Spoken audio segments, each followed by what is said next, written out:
Hi guys, thanks for joining me today. I hope you're all doing really well. This is going to be a continuation of the last case analysis that I did that was more in depth. This is going to be in a nutshell basically what I think happened at that day. Based on all the interviews that I've seen so far in the last case analysis that I did, I've kind of spliced them up and put them side by side with all the discrepancies, all the contradictions, even the consistent statements, but also the truth in the lies have been revealed, I believe. So what we know is that Summer went to a swimming hole with her mum, her grandma and H on the 15th of June this year, 2021. And Hunter has stated to Allison and Leslie, Allison is his mum and Leslie is Allison's friend, that Summer had slid on a rock and went underneath the water. He threw his shirt off and went in and lifted her out of the water. He states that she was under there for 10 to 15 seconds. In another part of his interview with Chris McDonough, he states that he wasn't really too sure how long she'd been under. He hasn't mentioned it in any interviews that I've seen. It hasn't come out of his mouth that she slid on a rock.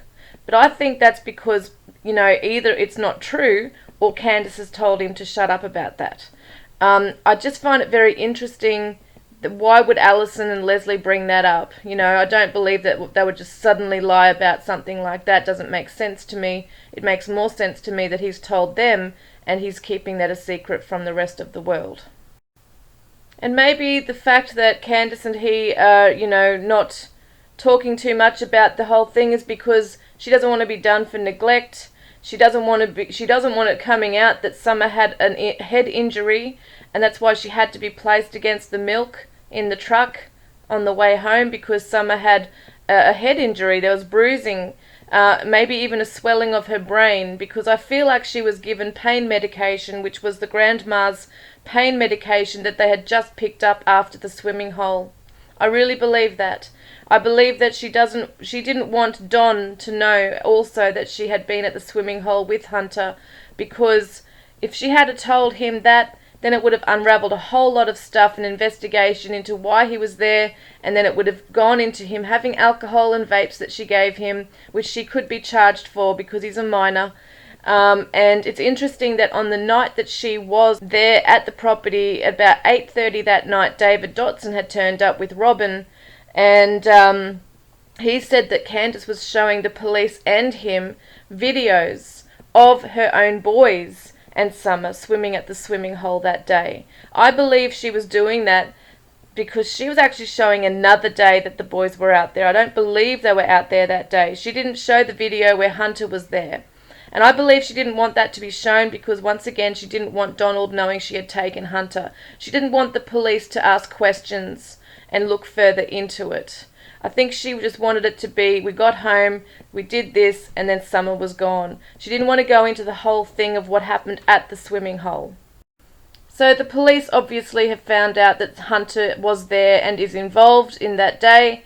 And she's come over to his house, I think it was 2 days after her interview, and asked him or said to him, "You didn't tell them that, did you? And you didn't tell them about that, did you?" And I think that was meaning about the alcohol and the vapes that she supplied to him, and she could be in a lot of shit for that because she's supplying it to a minor, But I also think she's saying it that you didn't tell them about the head injury, did you? Because toxicology reports would have shown, if she had been able to report Summer and taken her, even if she was deceased when police arrived, toxicology reports would have shown what was in her system. And I feel that that would come back to neglect. And if child support, or child protection I should say, services were going to be involved in this and were about to take the children, that would have been that would have been unraveling a whole lot of stuff for her. She doesn't want to lose her children. She didn't want to lose her boys. So that's why I feel like it was all a secret. But also Donald, I feel like she was scared that Donald would find out about everything and it would all come unraveling and undone, and she couldn't risk that happening. So what I think's happened is that there has been a head injury. She has received some kind of head trauma at the swimming hole. She's been sedated by one of Grandma's pain pills that was being picked up straight after the water hole, and she's been placed against the water jugs there to reduce swelling of her head, of the brain. I do believe there might have been some swelling of her brain, depending on how hard she was hit on the head. She's come home. I believe she's very drowsy. I believe she's still alive. In the car, I believe she's still alive, but she's maybe a little unconscious or just sleeping. But I do believe she awoke and she walked into the basement, and I do believe that Candace went down there to check on her and found that she was on the bottom of the stairs. This is why I believe there's truth in the lies. They keep going on about the basement. They keep going on about the boy's eyes being glued to the TV screen. So I do believe that Summer was alive when she got there. She went down to the basement and she's been injured. She's possibly fallen down the stairs and hit her head on the floor, and that was her final incident right there. That was the reason for her death. And from there, I believe Candace has absolutely panicked and rang Don. He's panicked. He said, just in case, call 911, because I feel that Summer at that stage might have been breathing, because why else would he say that if he thought there was no hope at all? It sounds to me like she said, she's still breathing, but she's injured, I don't know what to do. And he said, just in case, call 911, possibly thinking that Summer could be revived. He's told her to hang up and do that. So when he did not get a call back from her, he just knew that she was gone. And at this stage, he's flying home in his car, making it there within 30 minutes. He's advised her when she did get on the phone call back with him, possibly when they were on Messenger the whole way back, that she's finally told him the truth about what's happened, about Summer being deceased. Not the entire truth, of course, of the whole day, but I do believe she's told him at that stage, Summer's gone and I don't know what to do about her body, and the boys are here and I don't know what to do. He might have said to her, send them down to the creek and go and put her in the shed at the bottom of the property. I'll be home soon. And that's when she flew down the driveway. So this is where the tricky part comes in. Is he with the co-worker, or is he with himself flying back? Because at one stage in his interviews with Chris McDonough, it was very confusing. He was talking about a co-worker. He was talking about working at the Meadows in Jonesboro. He was talking about catching a ride with his guy to save gas, and they came back in a little white truck. And then he said also, when we came back to get, and then he quickly corrected himself and stopped immediately. So I believe what he meant was when we came back to get Summer. But, some people are saying, why the hell would he, if the co-worker was involved, why the hell would he be bringing it to Chris's attention, and going on and on about how this guy has stolen Summer? The only thing I can think of with that is that he is getting in first. Maybe he doesn't trust this guy. Maybe he's paranoid. Maybe he thinks that he will try. If in case he does try to come back at him, then he's got something to, point the finger with and say, I told you he's got it in for me. I told you he was, trying to get at me for anything. And if he's blaming me for this, then that's why. But, I can't imagine if the co-worker was involved, why the hell he would come after Don anyway, because he would be incriminating himself as well. And I know that sounds like a contradiction because Don is doing the same thing. But I just find it very strange that he's talking about when we turned in here, meaning into the shed, because he said he drove past the house. He drove past the house where Candace and the grandma and the boys were. He went straight to the property, to the bottom of the property, to the shed where Summer was, I believe. And he says when we turned, and then he quickly corrected himself and said when I turned in here, straight away in here. He had someone in the car, okay, so whether it be the co-worker he was talking about or another co-worker or just someone else he's picked up on the way, I don't know, but I feel very strongly that he was with someone else in that car driving from work.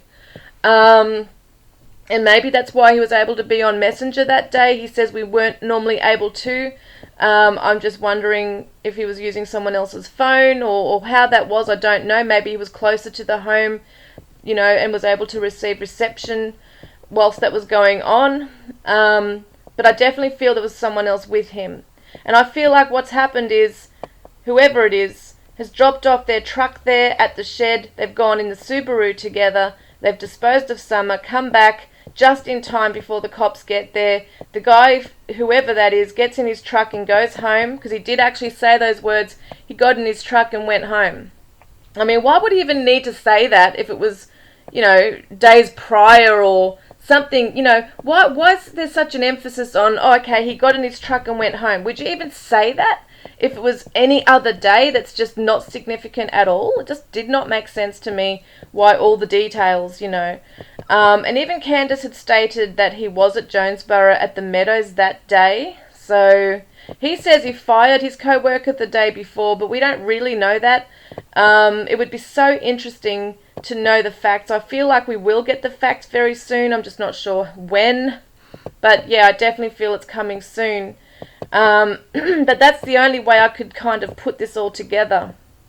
That's the only thing I could do is when I listened to the interviews, I thought, okay, this all makes sense. Why would they put her head against milk jugs unless, someone said they were frozen too. I don't know how they know that, but they said they were frozen, so that would make sense too. When you have an injury anywhere that's going to cause bruising or swelling, you're going to put ice on it, aren't you?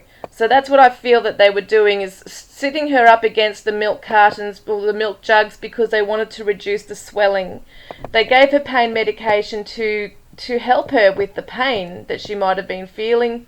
She's gotten home, and they've, unbeknownst to them, she is possibly, she's more injured than they realise, but I feel like she's been drowsy. She's gone down to the basement, and she's stumbled down the stairs, and that's where I feel like she's reached her final moments there.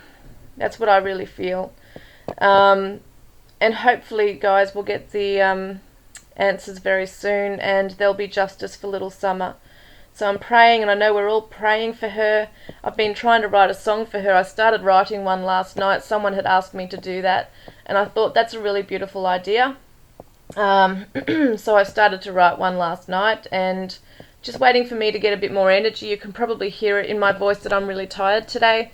I've just really crashed with my energy so badly. But yeah, I really, really hope that this all comes to light very soon. Their phone records are going to reveal everything, because from 2:30 that day after they dropped Hunter off to when they got home, in that hour, but technically in the last few hours if it happened at the swimming hole, she said they were there at 12:21. So I would say anywhere between, that time and getting home is when this happened to Summer. And another reason I believe he took the Subaru is because he didn't want anyone around his workplace if he did stop. Well, he did stop by there. He actually went back to his work, I'm pretty sure, because his boss saw him as well as some other co-workers, and they were laughing at him for having a Subaru at the job site that day. So I believe he went back there, possibly not realising they were there, because it would have been later in the afternoon, after 3 o'clock knock-off time. Perhaps, I'm not too sure of all the details, but that's just what I'm thinking. Because why would you take a Subaru? You'd only do it so that nobody recognises your truck that you would normally work in, wouldn't you? You'd think so. That's my thought. Another thing that stood out to me was in Don's first interview, speaking about worrying about her being locked inside a dungeon or something along those lines, and saying that he was so... his biggest fear or something was that she couldn't be outside and be out among, among nature and playing on her swing and her puppies and stuff like that. And I think that might be because he knows she is locked in something. She might be in something. She might be in a dark place, under something, in something. I mean, Spirit said there was a slab of rock over her. And so she could be in a well, like some people are saying a well, or some kind, maybe she is under some kind of underground cellar or something. I don't know, but sounds like she is locked under something. So whether that's literally, locked in something, or she's just under something in a dark place, and he's just, seeing that in his mind, he knows that she can't come out into the sunshine. Is so sad. It's really so sad, so damn sad. But I believe that, a lot of the times they do talk, these people, they do speak of the truth in their communication. Maybe she is out towards the construction site somewhere, amongst all the other clues that came through. I still haven't had a chance to look on the map just yet, but maybe she is, out towards that building site out there, locked in something. I feel that any day now there's going to be a breakthrough. There's going to be answers. There's going to be light on the truth. Summer's going to keep shining her light, I feel. And that's something I had in my lyrics of a song, was for her to keep shining her light so we can find her. And I do believe that's going to happen. I do believe that the truth is coming out. It's going to happen really soon. I really hope that, she's found, that they can give her a proper burial. And yeah, just sending so much love and light to her. She's a gorgeous little angel.